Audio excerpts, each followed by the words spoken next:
আসসালামু আলাইকুম প্রিয় দর্শক। ফিরতে মরিয়া আওয়ামী লীগ, শেষ সময়ের প্রস্তুতি চলছে।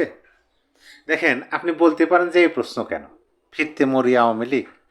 এটা তো সহজ উত্তর, অবশ্যই ফিরতে মরিয়া হয়ে আছে আওয়ামী লীগ।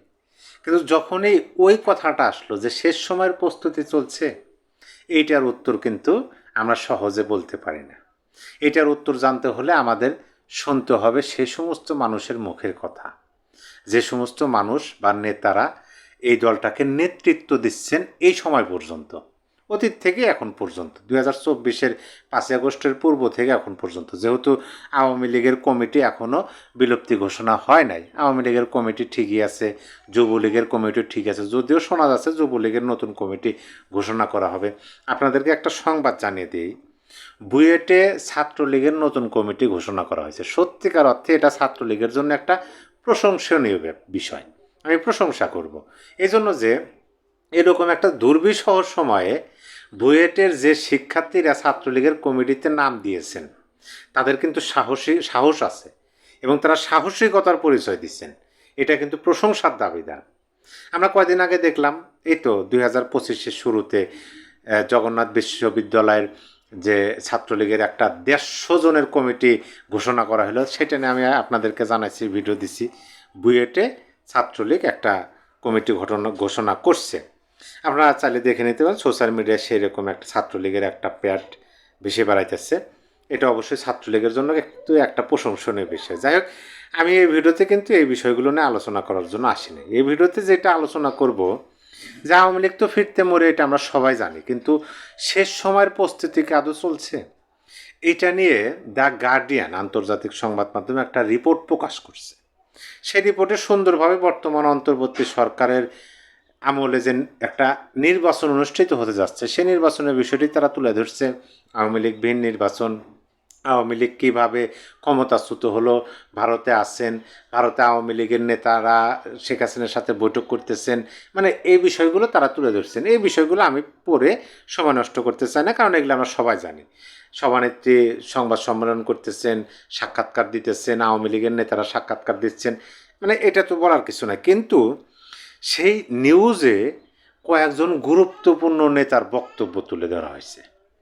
সেই নেতাদের বক্তব্যগুলো যদি আমরা জানতে পারি, আমরা যদি পড়ে শুনি, তাহলে কিন্তু আমরা এটা পরিষ্কার হতে পারবো যে আদৌ তাদের শেষ সময়ের প্রস্তুতিটা কীরকম হচ্ছে, তারা কিভাবে নিচ্ছে এবং তাদের প্ল্যানটা কী, তারা কিভাবে চলে আসবে বাংলাদেশের রাজনীতিতে সক্রিয় হবে।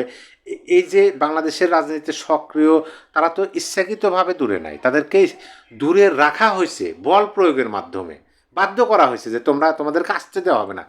তারা তো আসবে, আসার জন্য তো তারা মরিয়া, কিন্তু তাদের প্রস্তুতিটা কীরকম সেইটা জানতে হলে ওই নিউজের কয়েকজন গুরুত্বপূর্ণ ব্যক্তির মন্তব্য আমাদের জানতে হবে। আমরা এখন তাদের মন্তব্য জানব। আওয়ামী লীগের নিষিদ্ধ ছাত্র সংগঠনে বাংলাদেশ ছাত্রলীগের সভাপতি সাদ্দাম হোসেন কিন্তু তাদের মধ্যে একজন, ছাত্র সংগঠনে তিনি প্রধান।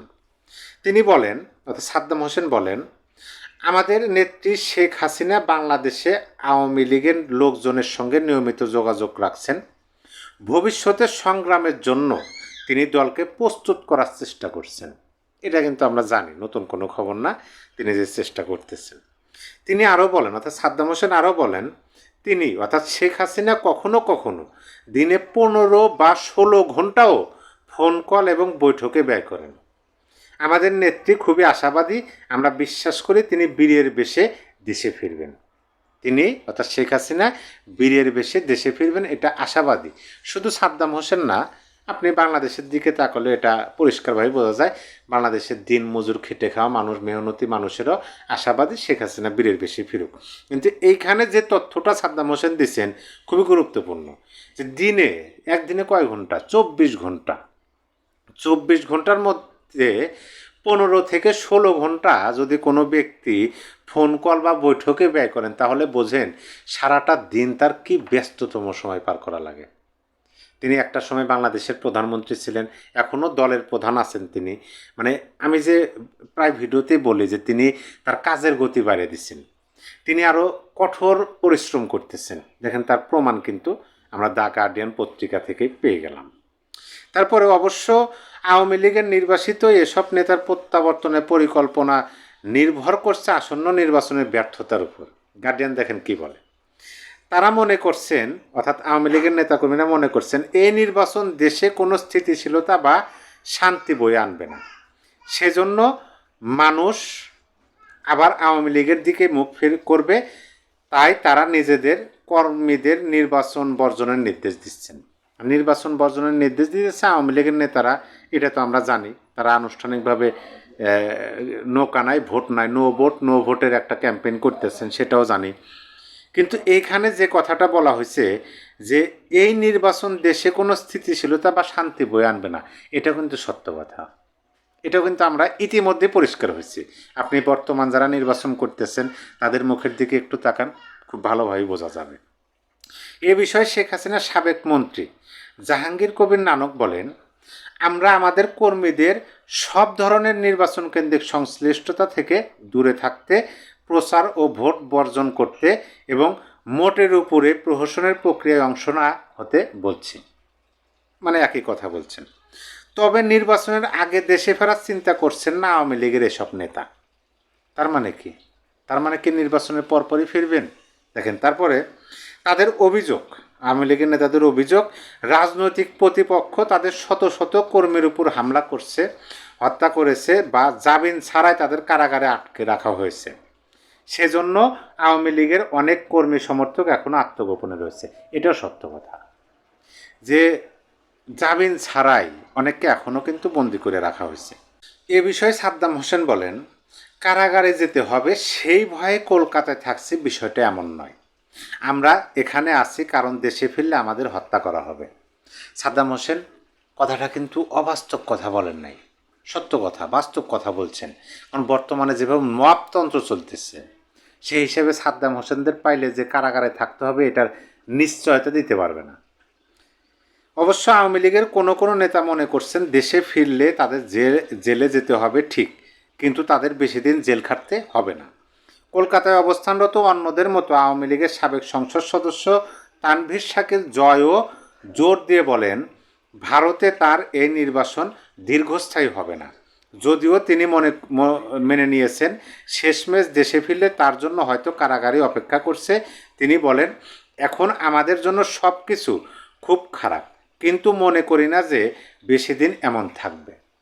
এই যে আওয়ামী লীগের কয়েকজন নেতা, ছাত্রলীগের সাদ্দাম হোসেন সভাপতির জন্য আমরা বক্তব্য শুনলাম, এই বক্তব্য দ্বারা কিন্তু আমরা এটা স্পষ্ট হতে পারলাম যে তারা মানসিকভাবেও প্রস্তুতি নিচ্ছেন যে যদি দেশে ফিরে কারাগারে যেতে হয় তারা প্রস্তুত আছেন।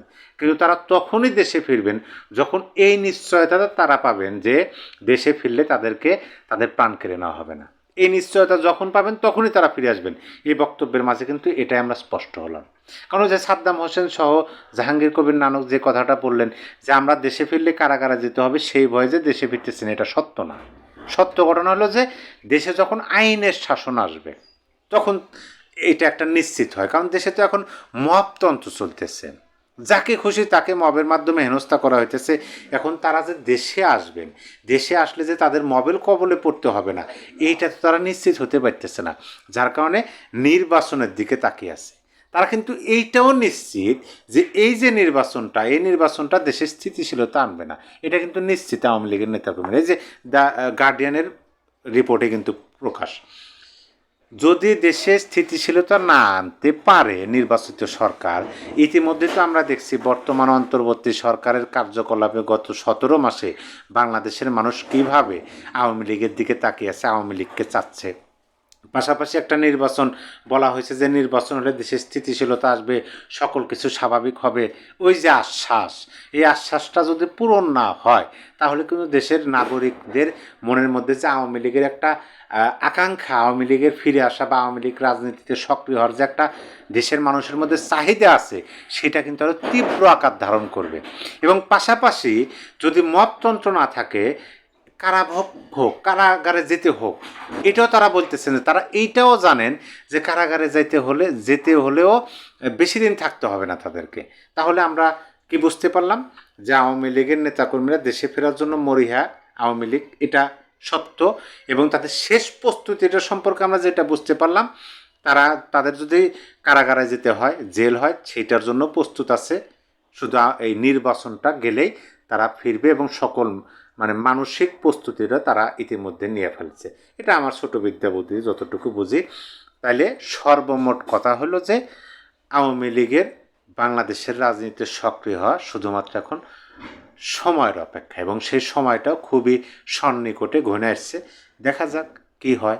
বাংলাদেশের এই নির্বাচনটা হলে, যদিও হয়, এখনও যদি কিন্তু আছে, যদিও হয়, নির্বাচন হওয়ার পরে পরিস্থিতি কীরকম হয়, দেশে কি মপতন্ত্র আরও বেশি হয় নাকি মপতন্ত্র চলে যায়, মোটামুটি একটা স্থিতিশীল পরিবেশ আসে এবং তারা দেশে ফিরে এসে সক্রিয় হয়, এই বিষয়গুলো এখন দেখার অপেক্ষায় থাকতে হবে আমাদের। তবে এইটুকুই বলা যায় যে সেই অপেক্ষার সময়টা আর বেশি দিন নাই, অল্প সময়, হয়তো বা খুব কাছাকাছি চলে আসছে সেই সময়টা। প্রিয় দর্শক, আপনার মতামত অবশ্যই কমেন্ট বক্সে জানিয়ে দিতে পারেন। সবাই ভালো থাকবেন। আল্লাহ হাফেজ।